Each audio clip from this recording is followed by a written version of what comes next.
So communism is international socialism, and it calls for the abolition of all eternal truths, all religion, family, culture,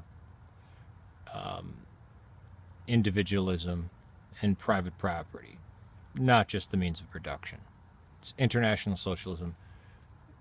Get rid of all boundaries, not just political boundaries, not just countries, but also uh, language barriers, cultural differences, and just make everybody a cog in a machine. And that's you'd have a worker's paradise. The reaction to this was, instead of international socialism, national socialism, where it said we're going to have a socialist system. We're going to take care of our people. We're going to still retain the culture, the tradition, the political borders, but we're not going to be governed by old. We're going to be forward-thinking and progressive. We're going to have things like, abortion, women's rights, and voting, and we're going to push the sciences and back industry and have a limited amount of capitalism. But we're really going to, it's not exactly the will of the people, because the people are kind of stupid and don't know what they want. So you need a strong leader to push the people into things they wouldn't necessarily do anyways, like technology and stuff like that they, the common person wouldn't, necessarily see the benefit for, like let's go to space and stuff like that. Now, seeing that international socialism is dead and it's imperialistic, and that communist regimes that have risen up in, or nominally people, like the Sandinistas and stuff like that, and claimed communist parties everywhere in the world, only exist within their nation and are not expansionist and push for their culture limitedly and want to, propel their nation into the future, and also have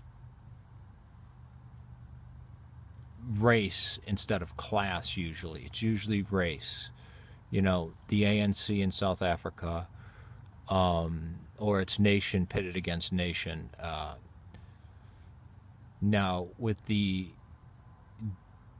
Democrat Party in control here, and with any criticism of Obama being seen by a lot of Democrats as just, you don't like him just because he's black. It doesn't seem like there can be any real legitimate criticism of Obama. How is the far left of the Democrats in the United States any different from fascists, National Socialists, or the ANC in South Africa, or any socialist regime? Because they can't really use class warfare, right? But they'll pit races against each other. And they call capitalist fascist because that's a buzzword, even though that's the farthest thing you could get from fascism. Because fascism and communism, remember, were bedfellows. And fascism, all the great leaders, all the fascist leaders came almost directly from communism. Just something to think about. Think about what it is to be a National Socialist. People initially just say, it's like it's like the Nazis, it's Jew hating and this. Hold on. That was a tinge of peculiar to German National Socialism. Not with Italian, not with Spanish National Socialism.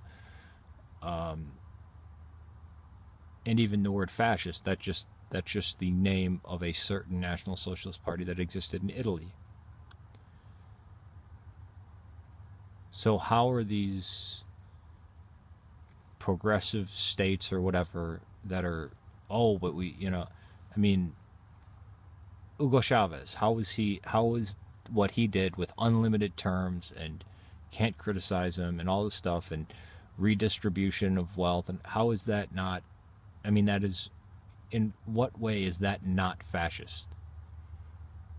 It's not international socialism, not communism. He didn't do away with all the private sector stuff.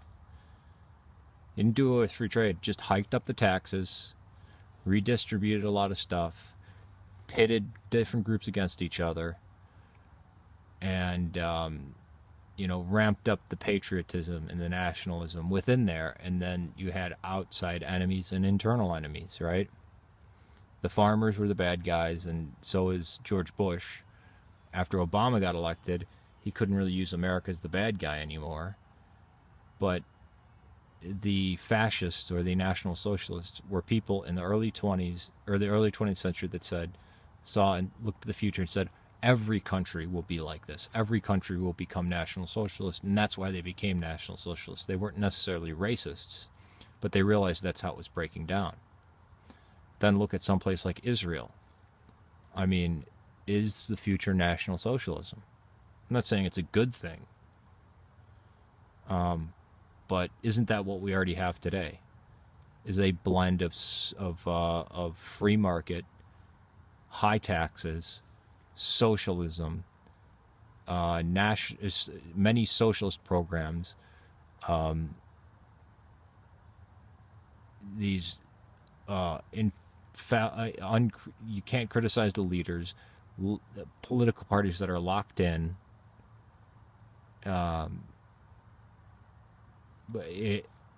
Just think about it. I mean, because people throw around fascist and Nazi, but just look at the tenets of National Socialism.